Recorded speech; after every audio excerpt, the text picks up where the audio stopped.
Alhamdulillah wa kafa thumma salatu wa salamu ala man la nabiyyu ba'da. Assalamu alaikum wa rahmatullahi wa barakatuh, mes sœurs. Gloire à Allah qui, dans sa bonté et sa miséricorde infinie, nous a fait parvenir aux 10 meilleurs jours de l'année, les 10 premiers jours de Zulhijjah, par lesquels Allah subhanahu wa ta'ala a juré, et Allah ne jure par une chose que si elle est importante.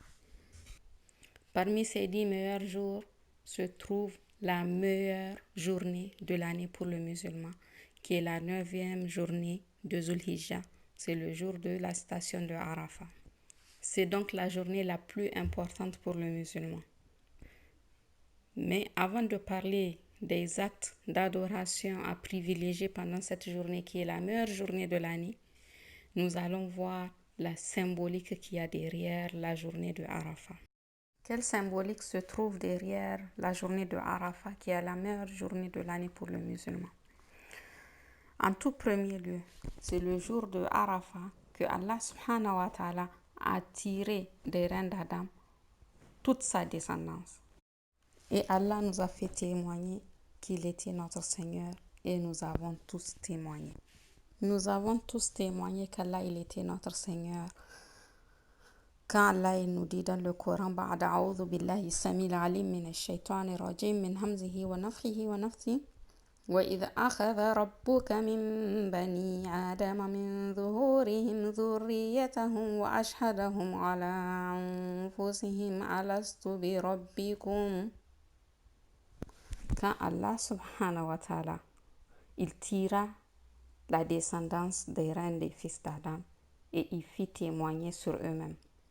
Ne suis-je pas votre Seigneur? Alastu bi rabbikum?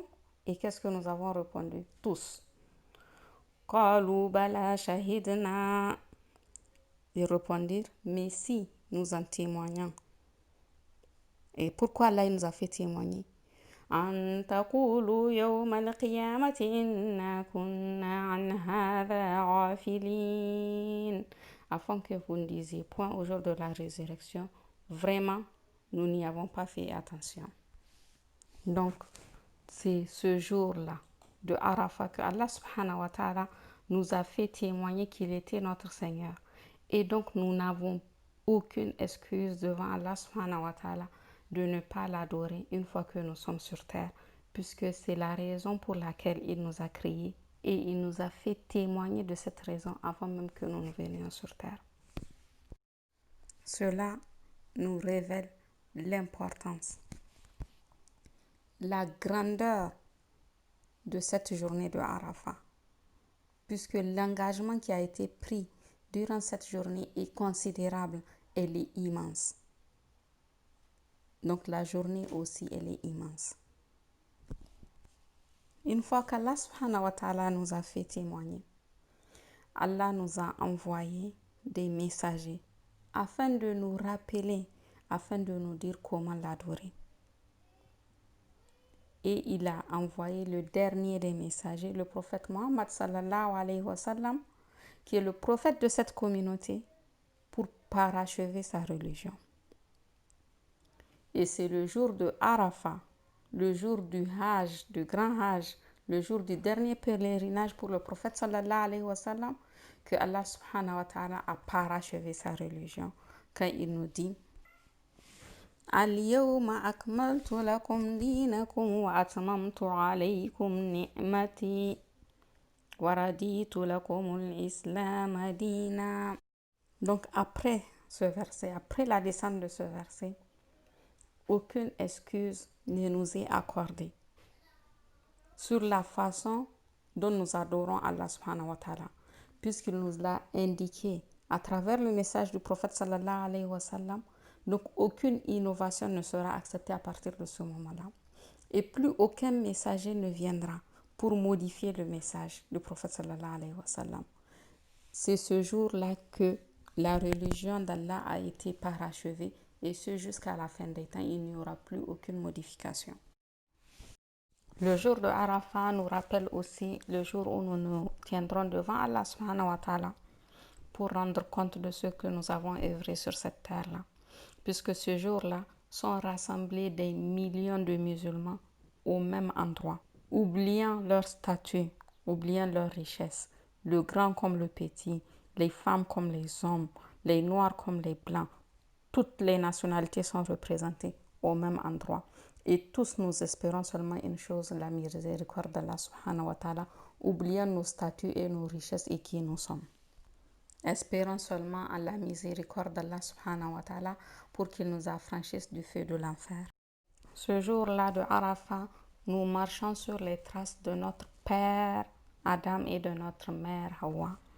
Puisque d'après les savants, Arafat est l'endroit où Adam et Hawa se sont retrouvés après avoir été descendus sur terre, puisqu'ils n'ont pas été descendus au même endroit.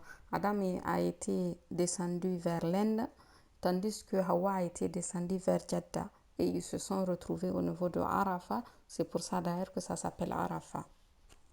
Toute une symbolique. Parce que l'exemple que nous ont donné notre père et notre mère, Adam et Hawa, ça a été la reconnaissance de notre faute vis-à-vis d'Allah subhanahu wa ta'ala et de nous repentir. ربنا ظلمنا أنفسنا وإن لم تغفر لنا وترحمنا لنكونن من الخاسرين. À la différence de Shaitan, comme nous l'avons vu dans nos leçons précédentes, que Adam et Shaitan, ils ont fauté. Ils ont tous désobéi à Allah subhanahu wa ta'ala. La différence entre eux est que Adam alayhi salatu wa salam, a reconnu sa faute et a demandé pardon à Allah. Tandis que Shaitan n'a pas reconnu sa faute et il a accusé Allah subhanahu wa ta'ala de l'avoir induit en erreur. Arafat est donc une journée immense. C'est la meilleure journée de toute l'année pour le musulman. Ce fait est corroboré par le fait que Allah subhanahu wa ta'ala descend d'une descente qui sied à sa grandeur et à sa puissance et à sa magnificence et à sa perfection au ciel de ce bas monde. Et il accueille ceux qui demandent miséricorde dans sa miséricorde infinie. Aïcha radiallahu anha nous a en effet informé que le prophète sallallahu alayhi wa sallam a dit: il n'est pas de jour où Allah a franchi autant ses créatures du feu de l'enfer que le jour de Arafat. Allah descend au ciel le plus bas, vante leur mérite auprès des anges et dit: que veulent-ils? C'est un hadith qui a été rapporté par Muslim. Donc c'est un jour où les invocations sont exaucées. C'est le moment de retourner au supermarché et de renouveler et de redemander ce que nous voulons. La santé, le mariage, la réussite dans les études, la réussite dans les affaires, la réussite dans son mariage, une bonne éducation pour nos enfants, la science, tout ce que nous voulons. C'est un jour où les invocations sont acceptées, où les invocations ne sont pas rejetées. Donc c'est un jour où nous devons nous consacrer à demander à Allah subhanahu wa ta'ala de sa miséricorde qui est infinie. Sachant que si Allah il nous donne tout ce que nous voulons, ça ne diminue rien à sa richesse. Donc c'est juste à nous de faire nos demandes. Cette année 2020, l'ensemble de l'humanité est éprouvé, particulièrement la communauté musulmane, puisque nous sommes empêchés de faire cette grande œuvre qui est le Hajj. Des millions de musulmans ont programmé d'aller faire le Hajj cette année et ils ne pourront pas le faire parce qu'on est éprouvé par le coronavirus.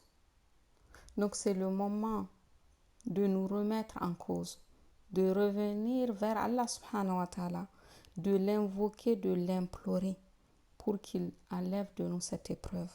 Certes, il y a de force et de puissance et capacité qu'en Allah subhanahu wa ta'ala. Donc c'est le jour de Arafat, c'est le moment aussi de lever nos mains vers le ciel et d'invoquer Allah et de reconnaître que nous sommes des pécheurs et nous reconnaissons nos péchés à l'exemple de notre père et de notre mère Hawa. Et nous revenons repentant à Allah subhanahu wa ta'ala et nous lui demandons de nous soulager de cette épreuve-là. Car certes, c'est une épreuve de la part d'Allah subhanahu wa ta'ala.